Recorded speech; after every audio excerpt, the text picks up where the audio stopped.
Hello అండి. Welcome to ఆన్సీ Sudha నేను మన ఛానల్. మిక్సీ జార్‌లోని ఇలా కొబ్బరి చిప్పలు వేసి చూడండి. నిజంగా అంటే నిజంగా సూపర్ డూపర్ టిప్ అండి ఇది.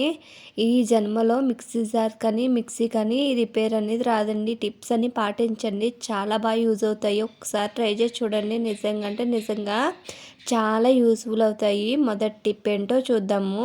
ఇలా మిక్సీ జార్స్ అనేది యూజ్ చేస్తుంటాం కదండీ. యూజ్ చేసినప్పుడు ఆ మిక్సీ జార్స్ అనేది ఇలాంటి పెద్ద మిక్సీ జార్స్ అనేది డైలీ యూజ్ చేయలేం కదండీ. మన చిన్ని మిక్సీ జార్ అయితే చట్నీలు కట్ట యూజ్ చేస్తాము. ఇలాంటి పెద్ద మిక్సీ జార్‌లోని ఏది గమ్మున యూజ్ చేయలేము. అలా యూజ్ చేయకుండా ఉండడం వల్ల బేడ్లన్నీ టైట్‌గా పట్టేసి ఉంటాయండి. అలా టైట్‌గా పెట్టేసినయి అనేది కొంచెం లూజ్ అవ్వాలంటే ఈ టిప్ అని పాటించండి. ఇలాగా ఏదైనా మనం వంటకు వాడే కుకింగ్ ఆయిల్ అయినా యూజ్ చేయొచ్చు. లేదంటే కొబ్బరి నూనె అయినా యూజ్ చేయొచ్చండి. ఇలాగా చిన్న మంట మీద కొంచెం అంతా హీట్ చేసుకోవాలండి. నూనె అనేది కొంచెం హీట్ అవ్వాలి. హీట్ అయ్యేదాకా మంట అనేది లో ఫ్లేమ్‌లో పెట్టుకోవాలి.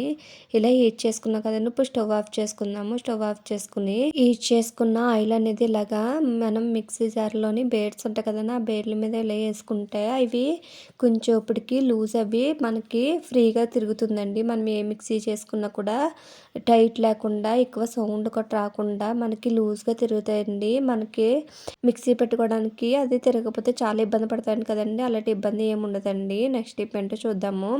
నెక్స్ట్ వచ్చేసి ఇలాగా మనకి మిక్సీ జార్‌కి మూతలు ఉంటాయి కదండీ. ఈ బెల్ట్ పెట్టి పెట్టి అవి లూజ్ అయిపోతూ ఉంటాయి. టైట్‌గా అనేది పట్టకుండా ఉంటాయి కదండీ. అలా టైట్ అనేది పట్టకుండా ఉన్న ఆటిలకి టిప్ అని పాటించండి. కంపల్సరీ అనేది చాలా బాగా వర్క్ అవుతుందండి. నేను ట్రై చేశాను. మీరు ఒకసారి ట్రై చేయండి.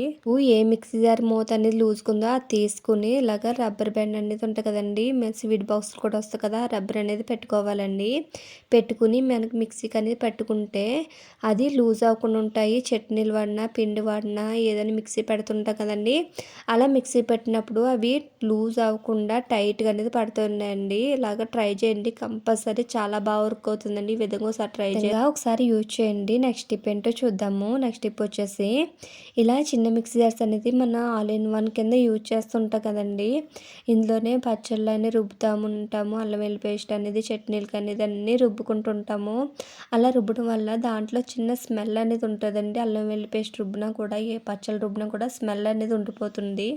అలాంటి స్మెల్ అనేది ఉండకుండా ఉండాలంటే ఈ టిప్ అని పాటించండి. చాలా బాగా వర్క్ అవుతుంది. అదేం లేదండి, ఇలా కొబ్బరి చిప్ప అనేది తీసుకోవాలి. నేను చిన్నది కొబ్బరి చిప్ప అనేది తీసుకున్నాను. ఇప్పుడు అది ఎలా యూజ్ చేయాలని చూపిస్తానండి. వీడియో ఎక్కడ స్కిప్ చేయకుండా ఫుల్గా చూడండి. ఇలా కొబ్బరి చిప్ప అనేది తీసుకున్నాం కదా, అది స్టవ్ మీద పెట్టుకుని హీట్ చేసుకోవాలండి. బాగా కాలాలి.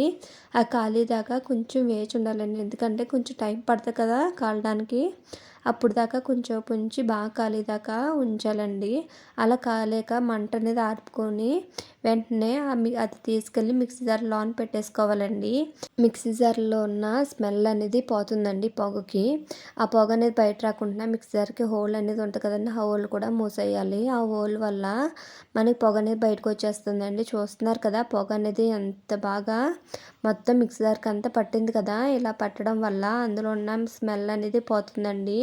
ఈ విధంగా ఒకసారి ట్రై చేయండి. కంపల్సరీ బాగా వర్క్ అవుతుంది. ఈ విధంగా ఒకసారి ట్రై చేస్తే మీకు ఒకసారి రిజల్ట్ అనేది తెలుస్తుందండి. చాలా బాగా రిజల్ట్ అనేది ఉంటుంది. జబర్దస్త్గా పనిచేస్తుందండి టిప్ అనేది.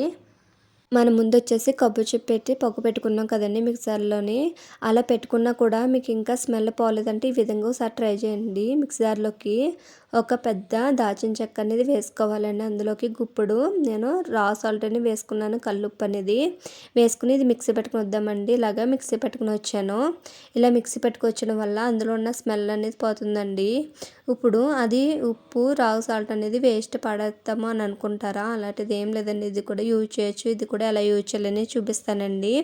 ఇలాగా నేను దానికోసం అనేది ఒక పేపర్ ఉంటాయి కదండి, మన పిల్లల నోట్బుక్స్ ఉంటాయి కదా యూజ్ చేయాలని, ఈ నోట్బుక్స్ అనేది తీసుకుని ఇలాగా చిన్న చిన్నగా పీసెస్ కింద చేసుకున్నానండి. మీరు దీని పేపర్లు బదులుగా మీరు టిష్యూ పేపర్స్ అని యూజ్ చేయొచ్చు. లేదంటే న్యూస్ పేపర్స్ అని యూజ్ చేయొచ్చు అండి. నేను ఇలాగా నోట్బుక్ పేపర్స్ అనేది తీసుకుని ఇలాగా కట్ చేసుకున్నాను. కట్ చేసుకున్న వాటిలోని కొంచెం కొంచెం మనం పౌడర్ చేసుకున్నాం కదా దాచిన చెక్క, అలాగే ఉప్పు అనేది ఆ రెండుటిని కలిపి ఇలాగ వేసేసుకోవాలండి. అందులోని వేసుకుని ఇప్పుడు ఈ పొట్లాల కింద కట్టుకోవాలి.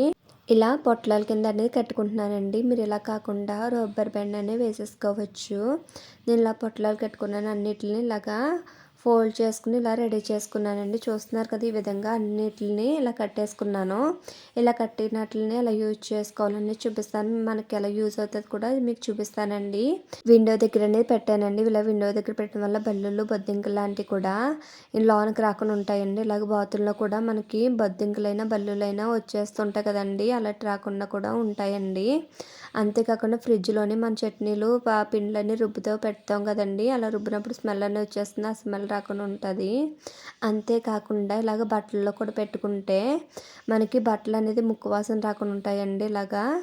అంతేకాకుండా ఇలా వాషింగ్ మిషన్లో కూడా పెట్టుకుంటే మనకి వాషింగ్ మిషన్ అయిపోయాక డోర్ అనేది వేసేస్తుంటాం కదండి, ఆ డోర్ వేసిన వల్ల కొంచెం ముక్కు వాసన కింద అనేది వచ్చేస్తుందండి. అలాంటి వాసన కూడా లేకుండా ఉంటాయి. ఈ విధంగా ఒకసారి ట్రై చేయండి. నెక్స్ట్ టిప్ ఏంటో చూద్దాము. మనం ముందుగా వచ్చేసి మిక్సీ జార్స్ అనేది రిపేర్ రాకుండా ఏం చేయాలని చూపించాను కదండి. తర్వాత వచ్చేసి ఇప్పుడు మిక్సీ జార్కి క్లీనింగ్ అనేది చూపిస్తున్నాను. దానికోసం అనేది ఒక లిక్విడ్ ప్రిపేర్ చేసుకుందామండి. నేను పేస్ట్ అని వేసుకున్నానండి. మీరు ఏ పేస్ట్ వేసుకున్నా పర్వాలేదు. అందులోకి అరచెక్క నిమ్మరసం అనేది వేసుకున్నాను. ఇలాగ దాంట్లో పడిని కూడా తీసేసుకుంటున్నానండి. ఇలా తీసేసుకున్నాను కదా, తర్వాత వచ్చేసి అందులోకి బేకింగ్ సోడా అనేది వేసుకుంటున్నాను. బేకింగ్ సోడా వేసాక చూడండి ఎలా పొంగిందో. ఇలా కలుపుకున్నాను కదా, మొత్తం పేస్టు బేకింగ్ పౌడర్ అంతా మొత్తం మిక్స్ అయిపోవాలండి. ఇలా మిక్స్ చేసుకున్నాక అందులోకి నేను కొంచెం అంతా విమ్ జెల్ అనేది యూజ్ చేస్తున్నాను. మీరు ఏదైనా సర్ఫ్ ఉన్నా యూజ్ చేయొచ్చు, లేదంటే సోప్ వాటర్ అయినా యూజ్ చేయొచ్చండి. ఇలా విమ్ జెల్ వేసుకున్నాను కదా, దాంట్లోకి కొంచెం అంతా వెనిగర్ కూడా వేసుకుంటున్నానండి.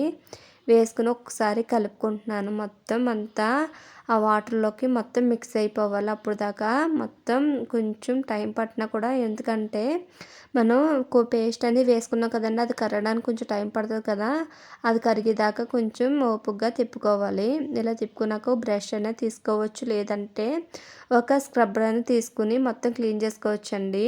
నాకు బ్రష్ తీసుకున్నాను కానీ పెద్ద పని అవ్వలేదు, దాంతో పెద్ద క్లీన్ అవ్వట్లేదండి. అందుకు నేను మళ్ళీ స్క్రబ్ అనేది తీసుకున్నాను. అది పక్క పడేసి అది పక్క పెట్టేసానండి. తర్వాత వచ్చి స్క్రబ్బర్ అనేది తీసుకుని క్లీన్ చేసుకుందామని చుట్టూరు చాలా అనేది డస్ట్ అనేది పడిపోయింది కదండి, చట్నీ మరకలు కడని అలాంటి దాన్ని ఇలాగ ఈజీగా క్లీన్ చేసుకోవచ్చండి. స్క్రబ్బర్ పెట్టుకుని క్లీన్ చేసుకోవచ్చు. వాటర్ అనేది వెళ్ళకూడదండి, దాన్ని చూసుకుని నీట్గా అనేది క్లీన్ చేసుకోవాలి వాటర్ వెళ్ళకుండాని.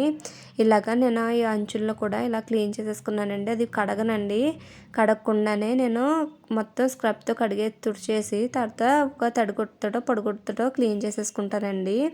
మీకు మాత్రం కడగొద్దు అసలని, కడిగితే అనేది లోనికి వెళ్ళిపోయి మోటార్ అనేది పాడైపోతుందండి. స్క్రబ్బర్ పెట్టి క్లీన్ చేస్తాం కదండి. తర్వాత వచ్చేసి ఒక తడి క్లాత్ తోటి నీట్గా తుడిచేసుకోవాలండి. ఇలా నీట్గా తుడిచేసుకున్నాను కదా, తర్వాత వచ్చి ఒక పొడి క్లాత్ కూడా నీట్గా క్లీన్ చేసేసుకున్నానండి. ఈ విధంగా మిక్సీ జార్ అనేది ఎలా తలతల మెరుస్తుంది కదా, ఇందాక ఎలాగుందో ఇప్పుడు ఎలాగుందో ఒకసారి మీరే చూడండి. చూస్తున్నారు కదా, డిఫరెంట్ అనేది మీకే తెలుస్తుంది. ఇందాక వచ్చేసి ఆయిల్ మరకలు కానీ చట్నీ మరకలు కానీ పడిపోయినాయి కదా, ఈ విధంగా ఒకసారి క్లీన్ చేయండి. టిప్ కానీ సబ్స్క్రైబ్ చేసి లైక్ చేయండి. Thanks for watching.